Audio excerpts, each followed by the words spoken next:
Assalamualaikum warahmatullahi wabarakatuh. Innal hamdalillah wassalatu wassalamu ala Rasulillah Sayyidina Muhammadin ibn Abdillah wa ala alihi wa sahbihi wa mawala. Allahumma salli wa sallim wa sarrif wa majid wa azim ala nabiyyina Muhammadin wa alihi wa sahbihi ajmain. Salat abdin qallat haylatuh wa Rasulullah wasilatuh wa anta ila ilahi wa likulli karbin alimin fafariz anna ma nahnu fihi bisirri bismillahirrahmanirrahim. Dari tawajjuhat yang kita baca, dari istihlalat yang kita baca, di antaranya kita menyampaikan kepada Allah, ya Rabb, ma makna amal. Sekelas Syekh Abdullah bin Ahmad Basaudan menyampaikan, ya Allah, kami tidak punya amal. Seakan-akan beliau juga menyampaikan, kami tidak punya ilmu yang bisa diandalkan, kami tidak punya akhlak yang bisa diandalkan, kami tidak mempunyai apapun yang bisa diandalkan untuk menyelamatkan diri kami. Bahkan lebih lanjut beliau menyampaikan, wa kasbuna kullu zalal, semua usaha kami lenyap, sia-sia, tidak ada nilainya di mata Allah Subhanahu wa taala. Lakin lana fika amal, akan tetapi walaupun kami tidak punya amal, semua apa yang kami lakukan semuanya tidak bisa diharapkan. Cuman yang ada dalam diri kami adalah kami mempunyai angan-angan untuk Engkau kabulkan, ya Allah. Di mana angan-angan kami itu sangat besar, saking besarnya tuhyil idhama ar-ramah, akan bisa menghidupkan tulang belulang yang telah rapuh. Ini sama seperti apa yang dikatakan oleh Imam Busiri dalam kitab Burdahnya, launa sabat qadrahu ayatuhu idhaman ahyasmuhu hina yud'a dari sarimami.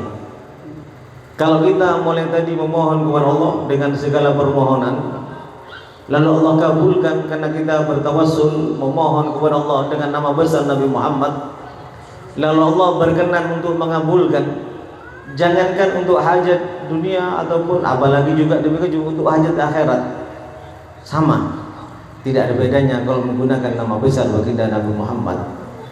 Bahkan Anda kata ada manusia yang sudah jadi tulang belulang, demikian juga binatang yang sudah jadi tulang belulang, jadi tanah, lalu memohon kepada Allah agar dibangkitkan dan dihidupkan kembali. Kalau Allah mengabulkan sesuai dengan kebesaran, kemuliaan, derajat yang diraih oleh Nabi Muhammad, pasti akan bisa menghidupkan tulang belulang yang sudah mati itu, tulang belulang yang sudah jadi tanah itu. Oleh sebab itu, dalam sebuah riwayat disampaikan bahwasanya baginda Nabi Muhammad SAW bersabda, ra'aitu rajulan min ummati yazhaf ala sirat wa yahbu ahyanan. Aku melihat ada umatku di atas sirat, dia ngesot, dia merangkak, wa ta'alluq ahyanan, dan kadang-kadang bergantungan akan jatuh ke dalam neraka jahanam. Faja'adhu salatuhu alayya, lalu dia pada waktu hidup pernah membaca salawat kepadaku, maka salawat yang dia baca fa'aqamathu ala qadami wa anqadathu, salawat itu bisa menjadikan dia tegak berdiri dengan gagahnya, dan salawat itu bisa menyelamatkan dia tidak tergelincir masuk dalam neraka jahanam. Hadirin hadirat yang dimuliakan oleh Allah Subhanahu wa taala, sebagaimana kita ketahui bersama dalam sebuah hadis sahih, baginda Nabi Muhammad sallallahu alaihi wasallam menyampaikan, man shalla alayya wahidatan fa sallallahu alaihi asyran, yang membaca salawat satu kali akan dibalas 10 kali oleh Allah Subhanahu wa taala. Bahkan riwayat yang lain menyebutkan bukan hanya satu salawat dibalas 10 salawat, wa rafa'alahu biha isru asyra darajat, akan diangkat 10 derajat. Wa kataba lahu biha asra hasanat, akan ditulis untuknya 10 kebaikan. Wa hatta biha anhu asra khati'at, Allah akan menghapus baginya 10 kesalahan berkat 1 sholawat. Apalagi kalau kita banyak bersolawat, apalagi kalau kita bersolawat menghadirkan baginda Nabi Muhammad sallallahu alaihi wasallam. Oleh sebab itu, Abdullah bin Alawi Muhammad Al-Haddad mengutip dalam kitab Nasaihnya, "Lau sallallahu alal abdi fi tuli umrihi marratan wahidatan." Andai kata salawat kita, tatkala kita bersalawat dijawab oleh Allah hanya dengan 1 kali, lakafahu dzalik, cukup itu semuanya sarafan wa karamatan, sebagai kemuliaan dan keagungan bagi kita. Bagaimana kalau dibalasnya 1 salawat dibalas dengan 10 salawat, tentu lebih mengagumkan. Oleh sebab itu, tatkala salah seorang salafun saleh berjumpa dengan baginda Nabi Muhammad sallallahu alaihi wasallam, lalu diizinkan oleh Allah berdialog dengan baginda Nabi Muhammad sallallahu alaihi wasallam, lalu dia bertanya kepada Rasulullah sallallahu alaihi wasallam, bagaimana pahala orang yang bersalawat kepada baginda Nabi Muhammad? Dijawab oleh Rasulullah sesuai dengan hadis yang disebutkan tadi. Maka Abul Mawahib Asy-Syadzili mengatakan itu untuk orang yang hadir hatinya atau untuk orang yang lalai. Salawat pegang hadrah, kita baca hadrah basaudan, tapi pikiran kita kemana-mana, tidak bersama Allah, tidak bersama Nabi Muhammad. Apa untuk mereka atau untuk orang yang hatinya hadir ya Rasulullah? Dijawab oleh Rasulullah, itu untuk orang yang hatinya tidak hadir tapi bersolawat, tetap mendapatkan 10 keistimewaan yang disebutkan tadi.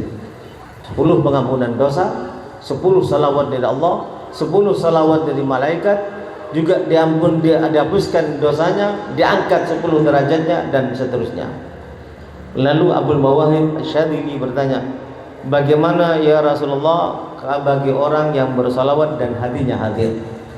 Maka Abul Mawahib Asy-Syadzili dijawab oleh Nabi, la ya'lamu thawabaha illallah, pahalanya tanpa batas, sehingga tidak akan tahu berapa jumlah pahalanya kecuali Allah Subhanahu wa taala, utamanya di bulan Maulid ini. Oleh sebab itu, Habib Umar bin Habib menyampaikan, "Lau jaa salatun minallahi wahidatun fawudiat fi kiffatin fajaat a'mal wa a'malul khalqi fi kiffatin la rajahat salatullahi ala a'malil alamin."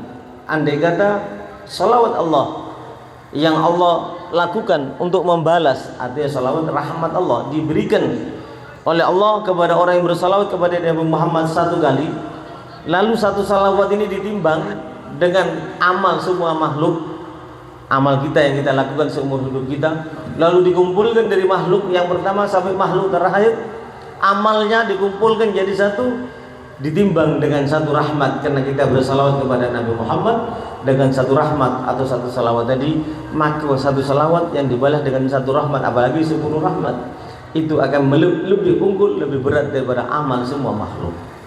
Itulah kehebatan baginda Nabi Muhammad. Tentu semuanya kita dapat bukan kebesaran kita, bukan karena kemuliaan kita, bukan karena ketakwaan kita, itu semuanya didapat karena kebesaran baginda Nabi Muhammad. Mudah-mudahan kita mendapatkan semuanya, hati kita selalu terpaut, terikat, bertakluk dengan Nabi, sehingga dalam keadaan wafat pun juga seperti itu. Dengan demikian kita berharap tatkala kita wafat diizinkan oleh Allah dihadiri oleh Nabi Muhammad, sehingga lidah kita mampu mengucapkan la ilaha illallah Muhammadur Rasulullah dalam keadaan tersenyum karena melihat wajah mulia baginda Nabi Muhammad, yang dengan demikian pastinya orang yang mati seperti itu dialah orang yang wafat dalam keadaan husnul khatimah. Ya Allah, bihayallah, bihayallah, bihayallah husnul khatimah.